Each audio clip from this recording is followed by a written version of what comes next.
My fellow hobby joggers, I am standing out here getting rained on so that I could tell you, if you have not heard it already, about the Supwell app. And I know some of you have already heard about the Supwell app and you're sick and tired of hearing me talk about the Supwell app, but wouldn't you rather hear about the Supwell app than some vacuum cleaner or some other random app? There's another random app that reached out to me and wanted me to do a sponsorship on the channel. And I said, bro, I have an app. It's called the Supwell app. I'm not gonna do a sponsorship for your app because it's not as relevant to hobby joggers. And it wasn't crafted with the blood, sweat, and tears of hobby joggers. So hear me out. Okay, Supwell app, $1 a month. If you have any training questions, if you're looking to buy, sell, and trade gently used running shoes, come to the Supwell app and join the best community of hobby joggers. It's the most positive place on the internet right now. That's what we're building on the Supwell app. If you have any questions about your fitness and running journey, we have a lot of people who've been there before. You know what, the cars usually don't bother me, but the tire sound on that one felt like it was a little bit close. I almost looked to make sure I wasn't getting hit, but I have faith in humanity. I trust my fellow brethren and sisters out there. So if you have faith in humanity like I do, you might want to take a chance on the $1 per month subscription to the Supwell app and see if you can get some more value than you're putting in. Yeah, you can also DM me with any questions. We have lots of great gently used running shoe inventory. There's actually a few price drops recently that people have listed their shoes. Our guy Midlife Runner picked up a pair of Saucony Endorphin Elites for $175 and he talked about them on his channel, so check that out if you have not yet. If you're looking for a new Max Cushion shoe, by the way, you can also find one for sure on the Supwell app. So please sign up for the Supwell app, $1 per month. Let's get into today's video.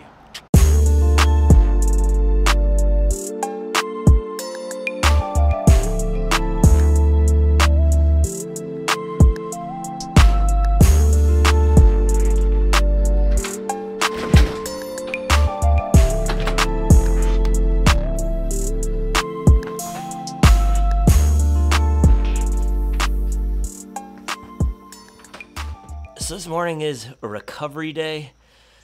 We are starting to pull down the mileage a little bit, which is nice. We hit some crazy mileage levels this block. I was cruising at 110 miles per week for most of it, and then I hit a 130, not even really intentionally, but kind of moderately irresponsible, but it didn't derail my training too much. But now we are in the official hitting 80% of peak mileage, 70% of peak mileage, and I'm going to use the 110 as the peak. So this week we only need about 80 something miles.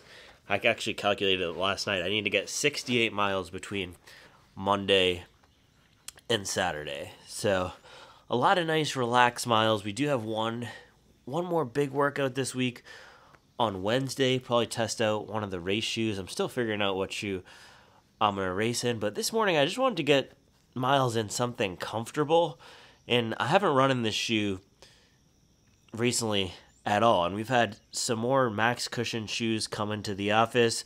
Saucony Hurricane 24, I already did the head-to-head comparison with this. Brooks Glycerin Max, Puma MagMax. Let me go grab those actually.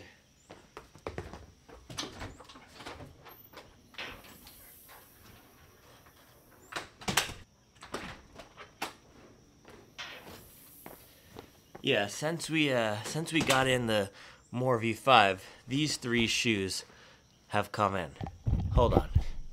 So you guys know we are Max Cushion gang here. We love the cushion and support. So this is the most recent other Max Cushion shoe to come into the office. This is the Brooks Glycerin Max. Super tall stack, 45 millimeters in the heel, 39 in the front. They call it the DNA tuned foam. Very soft, very bouncy, but $200 compared to the More V5's $155. This is in a class of its own almost when it comes to comfort and balance, almost like a Super Blast or a Skyward X, where you're getting a little bit more than you do from any other shoe. And I like to say these shoes that are $200, they need one transcendent quality, and the transcendent quality of the Glycerin Max is the comfort. Now next, we had the Skyflow or the Skyflow come into the office. This guy's more of a standard daily trainer. It's actually below 40 millimeters in the heel, and it's a little bit firmer, but still very protective, not much ground feel at all. The way that they've tuned this foam here makes it a little bit more structured. Almost reminds me a touch of the Nova Blast, but it's $20 more expensive than the Nova Blast. Similar price to the More V5, $155 in the More V5, $160 in the Skyflow. So I've been enjoying this shoe a lot. I have about 30 miles on it. I want to get this up to 50 to do a 50-mile review after we get all that testing done, but I've enjoyed it. It reminds me of the Saucony Endorphin Shift 3, which was a little bit of a controversial shoe. Some bigger runners or stronger, more powerful runners who put down more force into the shoes and have experienced bottoming out, liked the Shift 3. And that's how I felt as well. And because it had that rocking roll to it, it was extremely versatile. And that's what I found about the Skyflow. In my first run in this, I was running 630s, 640s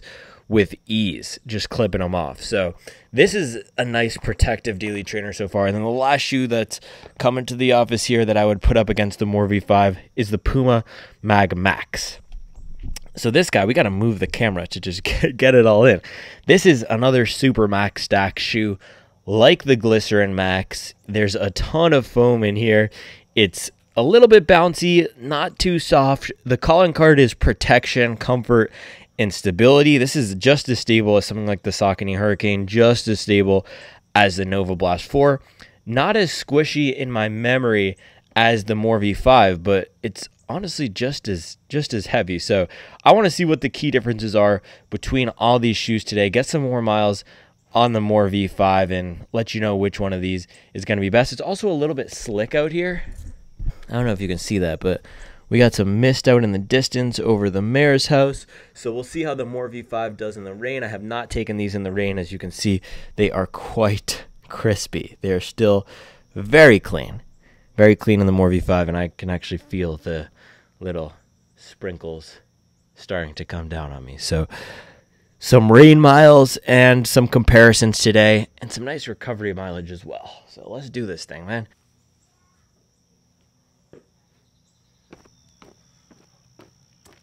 Hold on, before we go here, I wanted to do a quick walk test to just reacquaint myself with the More V5. So it is very cushioned, no ground feel when standing. It has this rocker, so this curved profile that does put you up on your toes a little bit and tip you along when walking.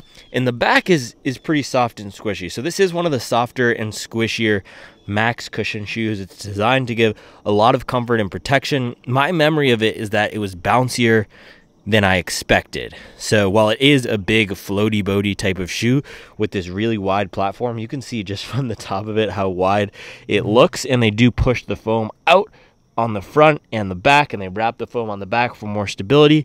It did have a little bit more pep to it than I expected. I was running 620s, 630s in this, and just for some context, my typical everyday pace right now is between 7 and 7:45. Anything slower than 7:45 is recovery. So I was impressed by the ride of this shoe. Charlie, my wife, also loves it for comfort. It's not the fastest, but a little bit faster than you might expect. Now, some downsides of the shoe that people have noted so far: bigger runners have reported that they've bottomed it out a little bit, so might not stand up to as much pounding as you'd like. Other thing is toe box and even midfoot can be tight for some people. I haven't experienced too many issues with that, but Charlie has had that issue. So those are the two main downsides: the feeling of maybe this foam is too soft for some people, and the narrowness of the toe box. And also the third thing is just a big shoe in general. I've had a few of these pop up on the Supwell app and Marketplace, and people who don't like max stack shoes, who've given this a shot, find that it's still a max stack shoe. So while it's not in that super max category of the Glycerin Max, Skyward X, Super Blast, it still is a lot of foam. If you like the idea of a soft cushion shoe but don't like as much foam as this, you might want to check out some of the other shoes in the New Balance lineup, namely the 1080 V14. That shoe didn't feel like as much stack as this one. So with that, I can feel the rain starting to pick up a little bit. I think we should just get our miles in.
I'll be fresh if the feds watch.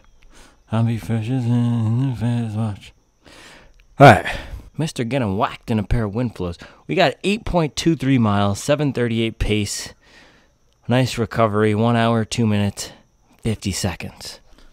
That's a baby slug. That was a grinder session right there. Grinding it out in the More V5. But this is a comfortable shoe. I always like to think about, let's break it down into simple adjectives. What are the top 3 adjectives to describe a shoe? Comfortable, soft, stable. That's the More V5. But it's surprisingly, every time I put this on and start running, I'm surprised at the bounce and the pep. This isn't an exclusively slow, hold you back type of shoe. And that's the big difference between this and I think some of the past max cushion shoes of 2022, 2023. They've now gotten to a point with these foams where there's less of a trade-off. And this current version of Fresh Foam is bouncy. And I'm not sure if it's the same exact compound in the More V5 and the 1080. The 1080 honestly feels a little bit softer. But I was impressed at the bounce at both of these shoes. So let's head down to the street, do our final breakdown.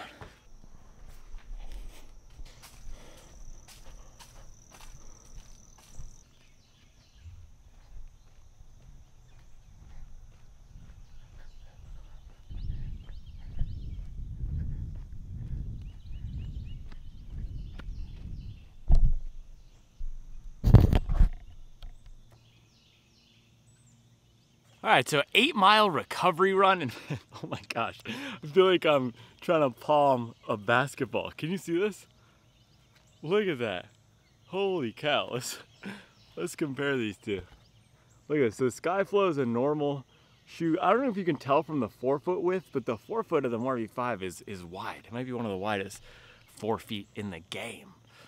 But 8-mile recovery run in the More V5. Let's throw it up. We were cruising at about 7:30 for most of it, and then we hit the hill, dropped to 7:50, and gosh dang, that hill coming up here on the other side of Beaver Stream, that thing just takes it out of me every time. Yesterday when I was doing the marathon pace workout, the 14 miles at marathon pace, I was clipping off 550s, and then I hit that hill and it dropped me down to 610. And the thing with the hills is, though, it's not the mile where you're on the hill, because you could hold on to your same pace on the hill. It's the hangover mile. It's the second mile. So if you can let the hill knock you down even 10 seconds per mile. So yesterday, I took that hill at 6:12 when I was clipping off 550s.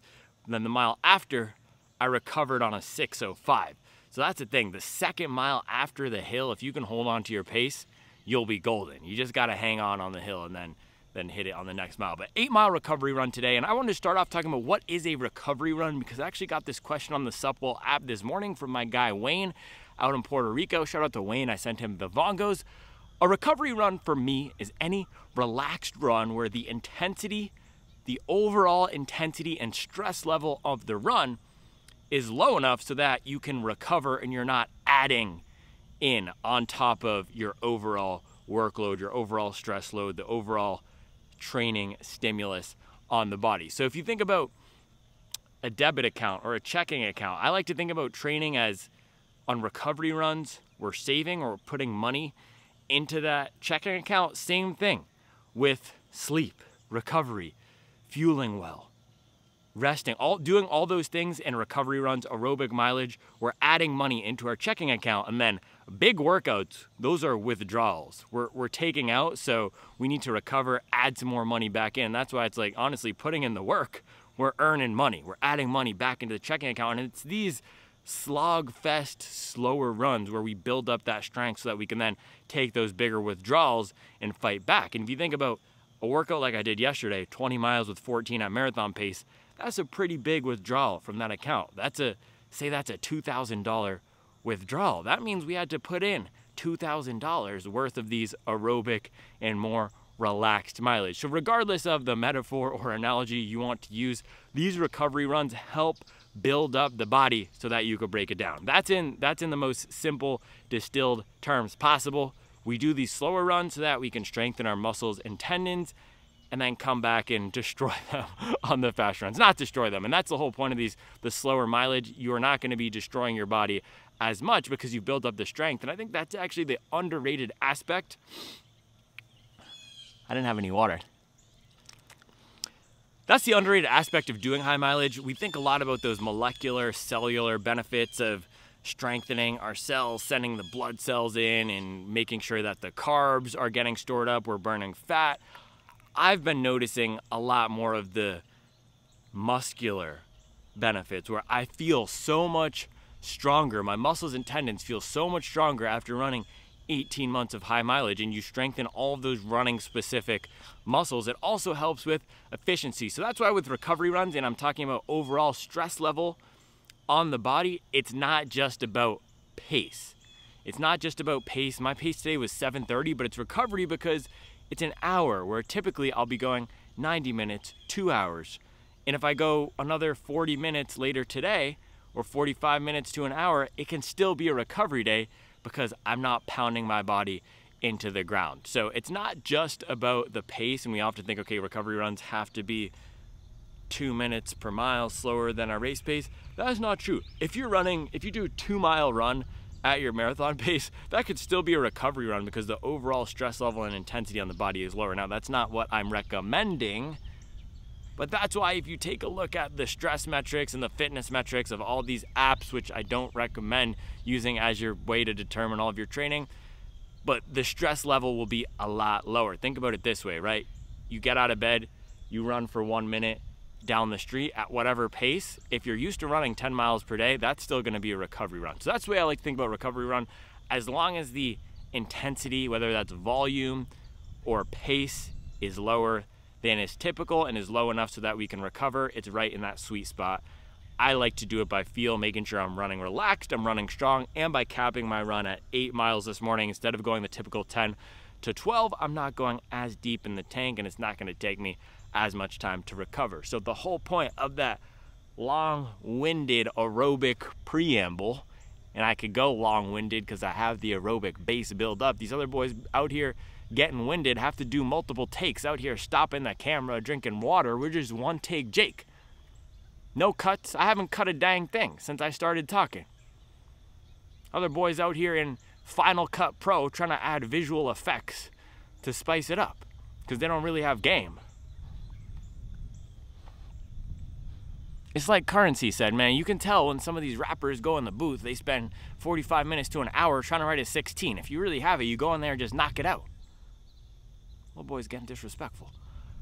New Balance More V5 represents the pinnacle of recovery running footwear in 2024. Now, there's a lot of great max cushion shoes out there and super max stack shoes like the Skyward X, like the brand new Glycerin Max that I'm looking at right behind the camera. MagMax is okay. We'll get into that in a second. Super Blast I haven't tried yet. That's coming soon. Regardless, this represents to me the best in max cushion recovery. And once I got up to that 1 hour point, I was thinking, do I still want to go longer in the shoe? And that's where a shoe like the Glycerin Max or the MagMax will be a little bit better. But for the first 1 hour, every single time I put this shoe on, I'm impressed by the bounce. I'm impressed by the energy of this midsole. It's not just a slow plodding cruiser, but it makes it easier to hit these relaxed paces. And for me, it's the perfect recovery running shoe because I don't have to add any more effort or energy to get my legs turning over. It gives me some support. It gives me some bounce. It's nice and stable with the wide platform. It locks my foot in place. It has that soft underfoot feel, and this is the key difference between soft midsoles, soft shoes, and firm shoes. The soft shoes are going to be more comfortable.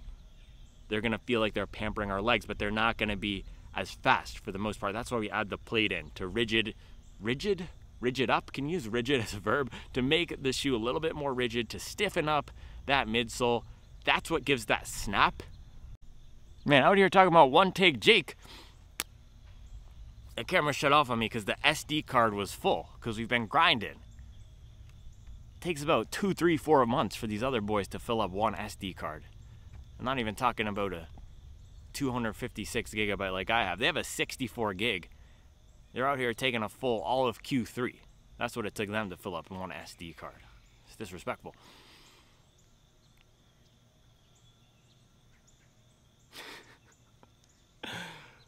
soft, smooth, bouncy. This is what I'm saying. I don't have to put effort into the shoe to run.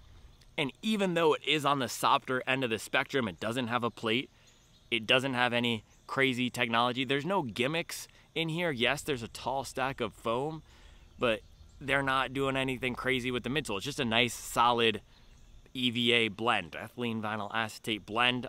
Hopefully it will be pretty durable, but they haven't done anything crazy with it except the rocker. And that is the #1 most underrated thing about the More V5. I have not heard this talked about a lot. I actually haven't heard anything talked about the shoe because I don't listen or watch any of these other people. But the nice rocker on here is one of the most underrated elements, I think, of New Balance in general. This is what I'm saying, it's underrated. New Balance isn't typically thought of as a rocker brand. I think people think about Saucony as that rocker brand, and Hoka increasingly with the Skyward X, the Cielo X1, the Rocket X2 is a rocker brand. But this is one of the best rockers of the year. It's simple, it's smooth, and it glides you right along. I might have to take a little break here because we got people coming through. Morning.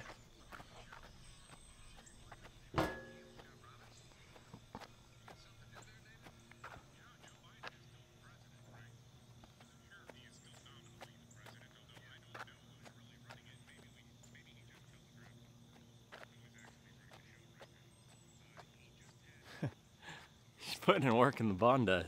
Unlike the Bondi, this is very soft with a lot more bounce than you'd expect. So it's not going to be the shoe for faster running. It's not going to be the shoe for long time on feet. But the rocker makes it so smooth and so easy to turn over the legs. This is a quality I talk about a lot, or I used to talk about this a lot. I haven't talked about it recently. Easy to run in.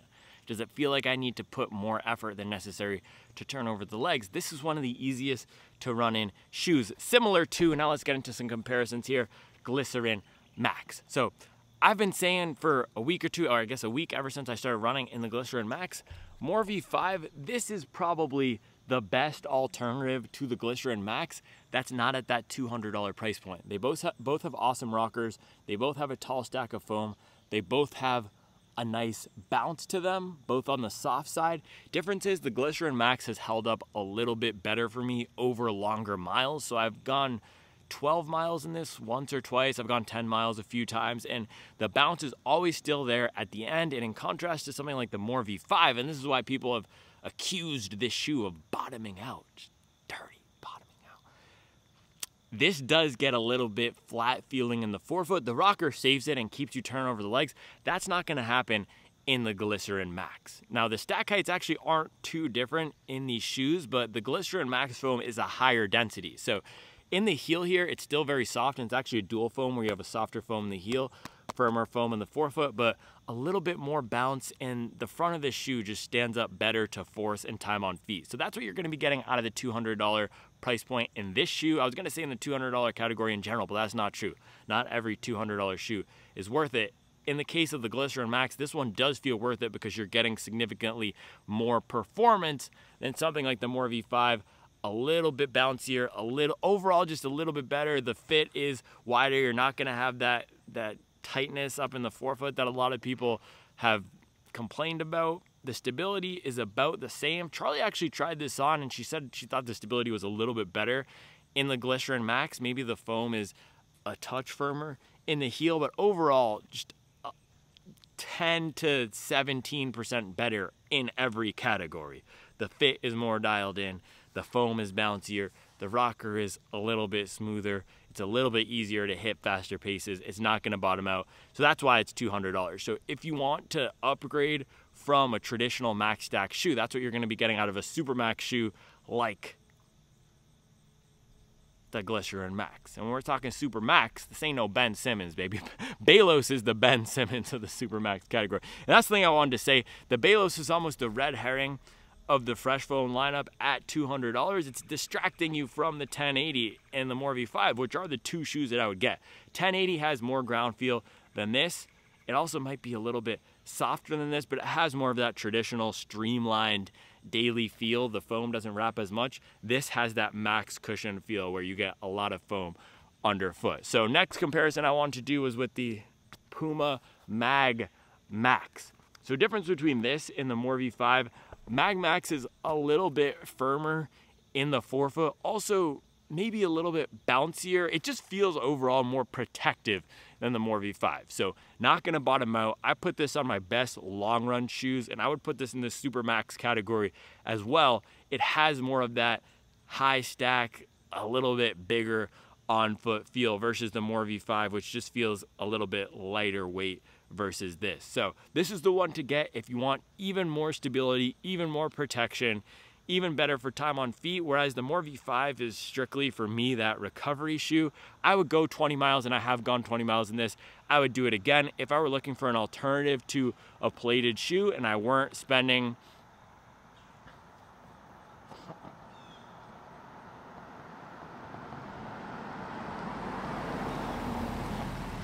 It's my neighbor coming back. If I were looking for an alternative to a plated shoe and I didn't want a fast ride, I wanted more of that comfortable protective ride for long runs, that will be the Puma MagMax. I think the More V5 is a little bit more fun with that softer feel and a little and that bounce, but it just doesn't stand up as well to the time on feet as the MagMax. And the last one here that I wanted to do a comparison, Hoka Skyflow. So this is one that I've been running in a lot recently for some of my everyday miles. Whenever I have a 4-mile run or a 6-mile run in the afternoon and I just don't know what to pull for, I've been pulling for this, and it's great.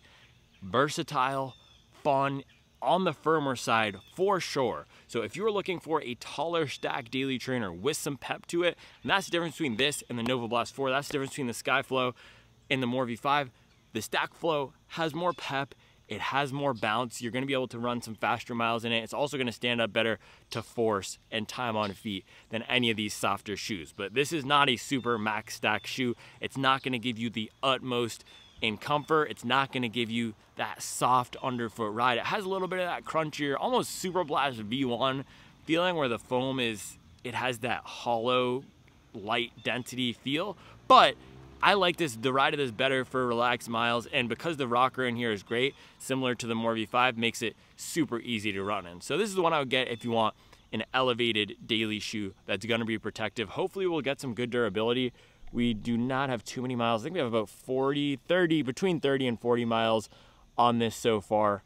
And you can see the rubber is pretty much untouched. Hoka is advertising the durability of this as one of the calling cards. So let's actually take a look at the durability and the rubber of the More V5. This is pretty good so far. Now we're at about 40 miles in this. So overall, I'm pleased with the More V5 so far. I just wanted to do another update against some of these more recent shoes. Still a great shoe. It's soft, it's fun, gonna be great for recovery. I already did the comparison to the Hurricane. That's gonna be another good one if you want a recovery running shoe. But I would go MagMax if you want a long run non-plated shoe. I would go Skyflow if you want a little bit of a firmer but still cushion feel. And then I would go Glycerin Max if you're just looking for the ultimate in comfort with some bounce. But hey, if you don't want to spend $200 and you want a comfortable shoe for some recovery miles and marathon training, that's going to be the More V5 here. So that is all I have for you today. Let me know all your questions on the More V5. Make sure to sign up for the Supwell app, and I'll be back tomorrow with another video. All right, one more thing, recovery lunch here. Charles just came in, dropped it off. We got the vegan quesadillas, little vegan frittata. This is tofu mixed with just egg and then a bunch of veggies in here. Super good. And then the cowboy caviar salsa. She doesn't make lunch every day, but I think she knew I was super hungry today. So thank you, Charles. Beautiful recovery lunch.